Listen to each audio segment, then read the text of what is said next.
Bonjour tout le monde, merci de vous joindre. Good morning, everyone. Thank you for being here with us this morning. Of hearing from Dr. Tam, who is Chief Public Health Officer of Canada, Dr. Nu, who is Deputy Chief Public Health Officer of Canada, as well as Mary Eng, Deputy Minister Eng, who is Minister of Small Businesses, Export Promotion and International Trade. Dr. Tam. Hello everyone, good afternoon, and bonjour à toutes et à tous. I will start with the latest numbers on COVID-19 in Canada. There are now 85,103 cases, including 6,453 deaths, and 44,219, or 52% of cases have now recovered. Labs across Canada have tested over 1,479,000 people for COVID-19 to date, with about 5% of these testing positive overall. In the past week, we've been testing an average of around 22,300 people daily. These numbers change quickly and are updated regularly on canada.ca/coronavirus. This week is Paramedic Services Week, and quite fittingly, this year's theme is Pandemic, Paramedics on the Frontline. I think most of us are aware of the vital importance of paramedics in our healthcare system as first responders, providing life-saving pre-hospital care during times of greatest urgency. This week is an opportunity to further recognize the breadth and depth of expertise of paramedical practitioners from dispatch to first response to hospital. This year in particular, we are recognizing the important role paramedics play on the front lines of the healthcare system during a crisis of the scale of COVID-19. It's impossible to overstate the life-saving importance of our paramedical services. Paramedics respond to all manner of emergencies, from attending the scene of an accident to providing life-saving care during acute health and mental health emergencies. Paramedics have also been instrumental on the front lines of the opioid crisis and now the COVID-19 crisis as well. Paramedics not only provide their expertise and one-on-one human connection, but they also forge working relationships with organizations to promote patient care and improve health in our communities. I recently learned of an innovative program that was spearheaded by paramedics in Renfrew County, a rural area just outside of Ottawa. It is a joint effort of partners across the health system to preserve healthcare system capacity, while at the same time ensuring that people receive the care they need. Through a virtual triage assessment center, patients can be linked with a healthcare provider and provided with an appointment. If an in-person appointment is required, a paramedic can be dispatched to make a house call. This is together to ensure that no one is left behind, and it highlights the important role that paramedics play in linking communities to healthcare settings. This is just one example of how paramedics contribute to health and well-being across the health system and in our communities in innovative ways. This week is a great opportunity to learn more and give an extra shout out to paramedical service providers across Canada. Thank you. Merci. Merci, Dr. Tam. Dr. Nu? Thank you, Dr. Tam. Dr. Nu. Good afternoon. As usual, I will start with the latest numbers on COVID-19 in Canada. 103 cases, including 6,453 deaths, and 44,219 people recovered, about 52%. We have now tested in Canada over 1,479,000 people, with about 5% of them being positive. We are now testing an average of 22,000 people per day over the past week. These numbers change quickly and are updated regularly on canada.ca/coronavirus. This week is Paramedic Services Week, and quite fittingly, this year's theme is Pandemic, Paramedics on the Front Line. I think most of us are aware of the vital importance of paramedics in our healthcare system as first responders providing life-saving pre-hospital care during times of greatest urgency. This week is an opportunity to further recognize the breadth and depth of expertise of paramedical practitioners from dispatch to first response to hospital. This year, in particular, we are recognizing the important role paramedics play on the front lines of the healthcare system during a crisis on the scale of COVID-19. It's impossible to overstate the life-saving importance of our paramedical services. Paramedics respond to all manner of emergencies, from attending the scene of an accident to providing life-saving care during acute health and mental health emergencies. Paramedics have also been instrumental on the front lines of opioid crisis and now the COVID-19 crisis as well. Paramedics not only provide their expertise and one-on-one human connection, but they also forge working relationships with organizations to promote patient care and to improve health in our communities.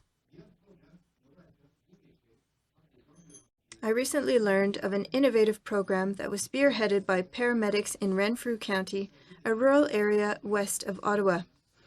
It is a joint effort of partners across the health system to preserve healthcare system capacity, while at the same time ensuring that people receive the care they need. Through a virtual triage assessment center, patients can be linked with a healthcare provider and provided with an appointment. If an in-person appointment is required, a paramedic can be dispatched to make a house call.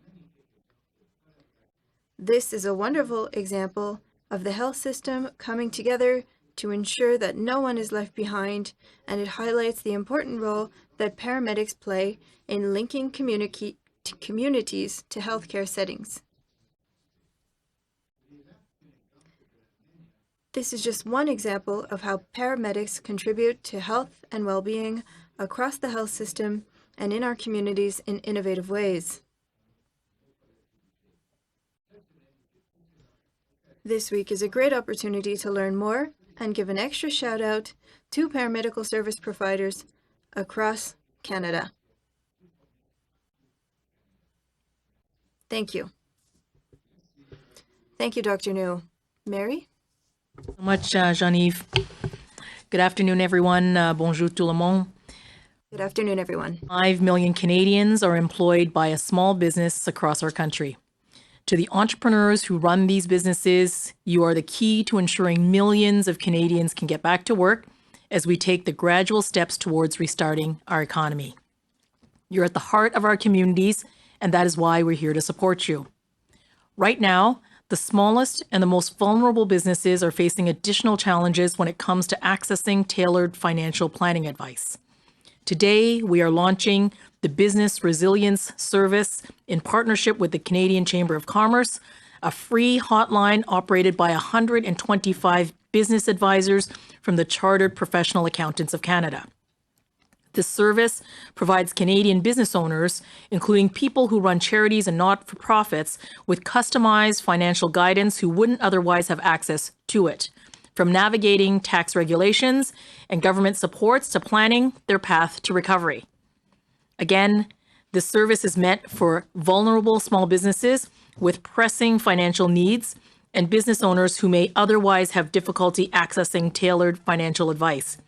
You can now call toll-free 1-866-989-1080. This is available 7 days a week for the next 4 weeks. Nous continuerons à veiller à ce que We will continue to ensure that all businesses are supported every step of the way through this crisis. to another business support launch. As you've heard, applications for the Canada Emergency Commercial Rent Assistance are now available via cmhc.ca. To help business owners as efficiently as possible, we are staggering the applications. Aujourd'hui, c'est ouvert. Today is open to property owners with up to 10 tenants in Atlantic Canada, British Columbia, Alberta, and Quebec, and open Thursday for those with over 10 tenants. Tomorrow is open to landlords with up to 10 tenants in Manitoba, Saskatchewan, Ontario, and the Territories. And Wednesday is open to those with over 10 tenants. And then on Friday, it's open to all landlords across Canada. We expect the money to flow starting next week. While rent falls under provincial responsibility, we have stepped up to partner with provinces and territories to reduce rent by 75% for businesses who've experienced severe hardship. Through this program, if you're a small business owner or an entrepreneur, you will only have to pay 25% of your rent, while we cover 50% in forgivable loans to your landlord. If you're a landlord or a commercial property owner with a small business tenant eligible for this program, we're asking you to step up and to work with us and your tenant to apply. Given these extraordinary times that we are finding ourselves, your participation in the Canada Emergency Commercial Rent Assistance Program will help our businesses, our workers, and our economy. And this isn't just about doing the right thing. It is also making financial sense for you as a landlord. Because if your tenant declares bankruptcy and is evicted, you will lose all the steady stream of income you depend on, and you would face additional costs while you search for new tenants. You've all heard this before, but it remains true. We are all in this together. Et il dans notre intérêt à tous de travailler. And it's in all of our best interests to work together so we all can get through this. Hard to support all Canadians as we begin to restart our economy. We've got your back every step along the way. We're going to keep doing this. Merci beaucoup. Thank you. Merci beaucoup, Mary, d'avoir. Thank you, Mary, for summarizing two significant announcements from this morning. The first about the emergency commercial rent assistance for the Atlantic, for British Columbia, Quebec, and other regions.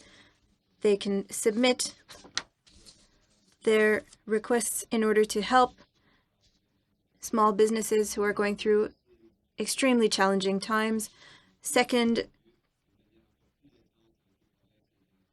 thing for good news, we're going to be working with provinces and territories to ensure paid sick leave for workers for the next few months.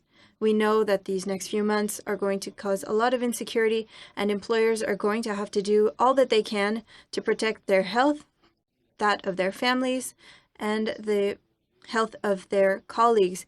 This paid sick leave will also allow workers to work with their employers so that they don't have to choose between protecting their own health and buying groceries. So we would like to congratulate the Canadian government for this, but also the provincial governments and the members of the House of Commons that worked hard to push this issue forward. That said, we are going to be pleased to answer your questions. Thank you, Mr. Minister. Let's start with the room to give a little more time to folks on the phone. Julie. Alors, Mr. Duclos or Ms. Ng, please. I'm just wondering how you can explain to Canadians that you're allowing employees of the Liberal Party to tap into the wage subsidy, even though you fundraise millions of dollars every year, and municipalities, for example, who have had to lay off thousands of people, can't tap into it. Well, thank you for the question. Now, the absolute priority of the government, and I think a priority shared by most Canadians, is to support those workers and those families that are struggling through the very difficult circumstances that we are living through in the last few weeks. And that's why workers need that support, whoever they may work for, whether it's a small business, a larger business, and that's why we believe that this support is absolutely essential. It's guided by the principles of focusing on people and helping everyone go through the crisis. As I said, municipalities can't tap into it. Naheed Nenshi of Calgary said, I wish I could tap into that program. They're laying off thousands of people. Are you going to change it so they can, for example? Well, your very important question on municipalities is absolutely relevant. As we all know, the federal government just a few days ago did announce, either through the Prime Minister or through the Deputy Prime Minister, a a real will to work with provinces and territories to see how we can support the essential work of municipalities and cities. But that needs obviously to be done in collaboration and with the full support of provinces and territories. So Thank not you, with the Minister. wage subsidy. Okay. Ian? Minister Duclos and Ing, same question. I mean, how do you think it looks to Canadians to see political parties taking advantage of a wage subsidy program that you put forward? Well, I would perhaps extend my earlier question, reminding everyone again that we are absolutely focused on workers and their families. We have had just a few weeks ago a Statistics Canada report saying that almost 6 million Canadians have either lost their job and all of their income or most of their income. So the circumstances are very difficult for workers and families, and that's why the emergency wage subsidies was put into place. Now that program, as all programs put into place in a relatively rapid time period, come with conditions and restrictions and obligations for transparency, and these obligations and restrictions apply to all businesses. Right, but that's not what I asked you. I asked you, how do you think it looks to Canadians for political parties to accept the wage subsidy when, as my colleague pointed out, municipalities can't do that, and some companies are going under even with these programs in place. So how does it look to Canadians, do you think, a political party accepting a wage subsidy program that you put forward? Well, I believe most Canadians know someone, either in their family or in their community or a friend that has lost his or her job in the last few weeks. And when we go through these difficult circumstances, we need to look after each other and support each other, whatever circumstances, in all cases, independently of the control of those particular workers, have led to the loss of that job and that income. So it's an absolute priority for this government to look after everyone and not to engage into discussions that might lead Canadians to feel less important than others. I think everyone is important in this particular crisis, and everyone needs to be supported according to rules and regulations that are transparent and apply to everyone. Was the Liberal Party having to look at laying off staff without the wage subsidy? I cannot speak for any particular organization. What I can do, however, is to speak for the vast majority of Canadians who understand that this crisis is very difficult for a large number of workers and families. Thank you, Minister. Just a friendly reminder, that's one question, one follow-up. We'll now go to the phone. Operator? Thank you. Merci. If you have a question, please press star 1 on your telephone keypad. Si vous avez une question, appuyez sur l'étoile 1. From Marie Vastel Le Devoir, la parole est à vous. Oui, question from Le Devoir for Minister Duclos. I have a question on today's announcement on paid sick leave, which is something that you intend to negotiate with provinces. I would like to know the federal perspective on the Canadian Labour Code, which has 3 paid sick days. Would the federal government like to change its labor code in order to ensure 10 paid sick leave days in the future? Answer. The answer is yes. The Canadian government will have to work with companies under its jurisdiction, even if a lot of employees are under provincial jurisdiction. More than 70% of people work under provincial jurisdiction, but if we're inviting provinces to work with the federal government, well, we need to help the federal government to do its job as well. Follow-up question. Can you tell me if the timeline is the same for provinces? Mr. Trudeau this morning talked about hoping to reach an agreement by this fall so that there are paid sick days for people in the fall. Will you be changing the labor code by the fall at the federal level? Mr. Trudeau also said that a lot of provinces agree with the idea of having 10 guaranteed paid sick leave days. Can you tell us about Quebec? Answer. These are two separate questions. So whether it be for provincial or federal workers, there are significant steps to take. The federal government needs to work with unions, with companies, federal companies, and so things will have to be done quickly, but they will also need to respect their partners.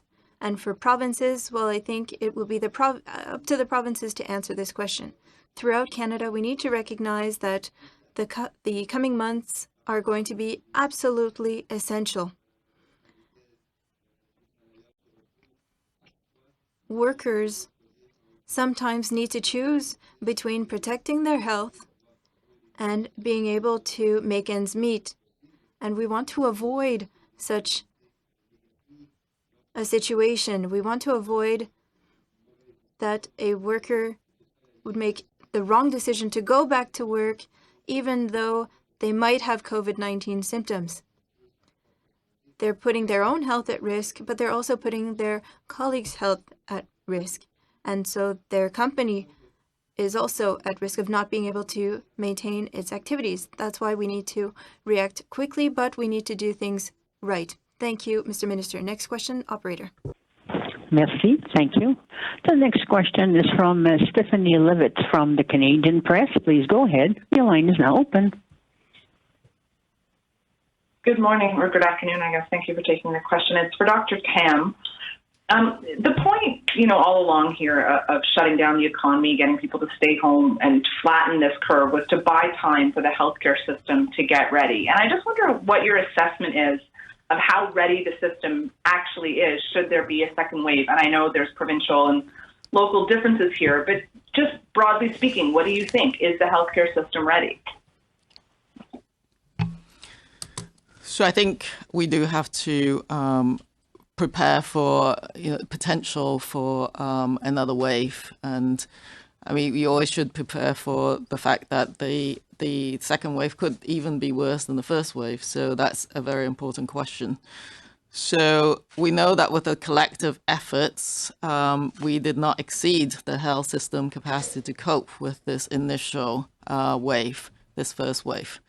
So that's obviously been a tremendous amount of work to do that.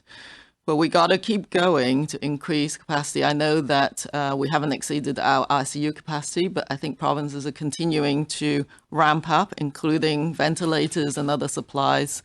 But also, of course, as everybody knows, keep going on the ramping up of personal protective equipment. That's very important should we get more patients as well. And also, generally, I would say, having learned perhaps how people have capitalized on virtual care, etc., keep going at some of those efforts that have worked, because some of those similar approaches should be continued so that you leave enough health system capacity. Of course, one of the key features of the current pandemic is the long-term care homes and seniors. So I do think that there's more work to be done in that area. Some of the long-term care homes or senior living areas haven't as yet completely extinguished their outbreaks. So that also tells us that we have to just keep going with those capacities, as well as the capacities for infection prevention and control in some of these higher risk settings, including shelters and in correctional facilities. But I think you can never be overly prepared, and that we need to just keep going with some of these capacity developments. And that goes along with lab testing as well. We're continuing to procure and including ramping up domestic capacity for some of our laboratory requirements. Follow up? Yeah, thank you. My follow-up is for Minister Duclos, and I wanted to ask you about accountability and transparency during COVID-19 and the report out today that's recommending more of it, frankly. Why aren't ministries releasing more information proactively? There's a lot of delays with access to information requests. What steps are you taking to really make sure Canadians are getting a full picture of what's going on with government at the moment? Well, what you say is absolutely correct. In particular, in the context of this crisis, we need transparency and openness. Canadians need information, and I would signal that you journalists are important players, important actors in making Canadians feel informed and reassured in many instances. And that's what public servants have been trying to do for the last few weeks. Now, we understand that it's not easy. It's certainly not easier for public servants to provide that level of information in the current context where they face professional and personal challenges. But I've reminded my colleagues and the Secretariat, the Treasury Board Secretariat is supportive of other departments in making sure that whatever is possible is done in the current context. What I would also add is that with the Information Commissioner, I've had exchanges looking forward, making sure that we can what we can do is, for instance, more proactive divulgation, dissemination of information, being more proactive as opposed to being reactive, and also a strong focus on technology. We are learning in this crisis the importance and the usefulness of technology and how it can perhaps lead to better ways of doing things in the future. Thank you, Minister. Operator, next question, please. Thank you. Merci. La prochaine question est de Émilie Bergeron de l'agence QMI. La parole est à vous. Question from l'agence QMI. Yes, I have a question regarding emergency rent assistance. Since the portal was opened this morning at 8 a.m., how many requests have been sent in so far? As I stated earlier, we are opening up the portal in phases to a certain number of provinces today and tomorrow, with landlords that have more than 10 tenants, and then open to everyone on Friday. We are going to monitor the take-up of this, and as I said as well, the importance and the focus of this Canadian commercial rent assistance is to help our small businesses that have been hardest hit during this time so that they can manage through this period and get on that road to recovery and restart. Émilie, en suivi. Follow-up question. My second question is for Monsieur Duclos regarding the wage subsidy use by the Liberal Party. We understand that you want to help workers regardless of who they work for, but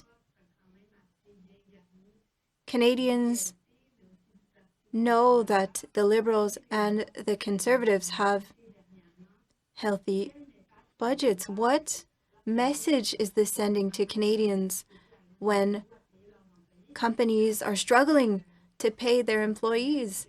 What message does it send that traditional parties that have enough funding may have access to this assistance when others have great difficulty accessing it? What message is this sending? Answer. Thank you. The message that we've been sending from the beginning is that we want to support workers, and the wage subsidy was created for that.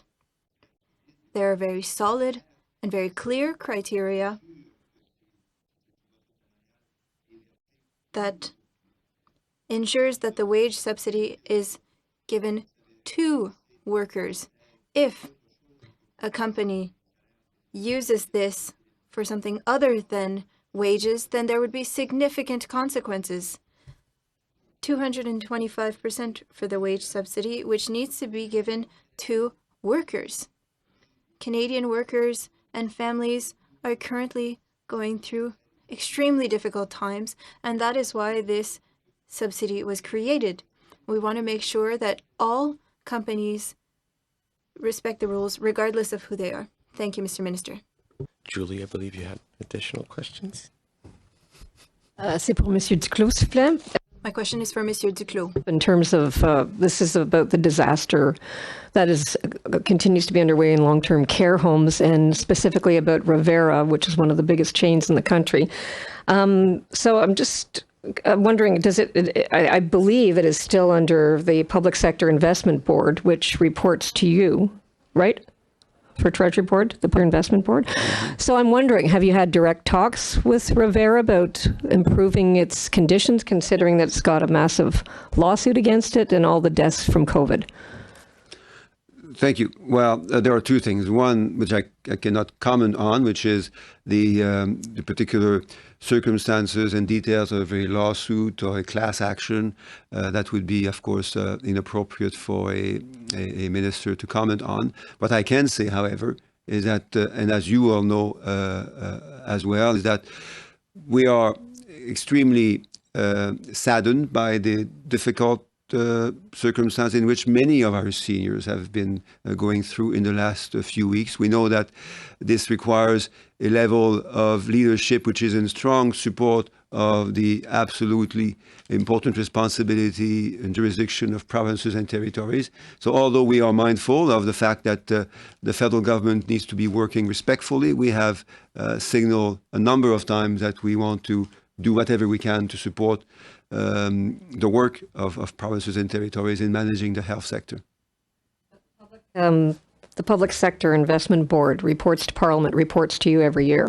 Are you going to be more diligent about what's going on in these homes, regardless of the lawsuit? Well, I think we will be certainly more mindful of the importance of protecting our seniors, and we will use all the tools that are appropriate for the federal government to do that. Thank you, Minister. Ceci met fin à la conférence de presse pour aujourd'hui. That's it for today. Thank you, everyone.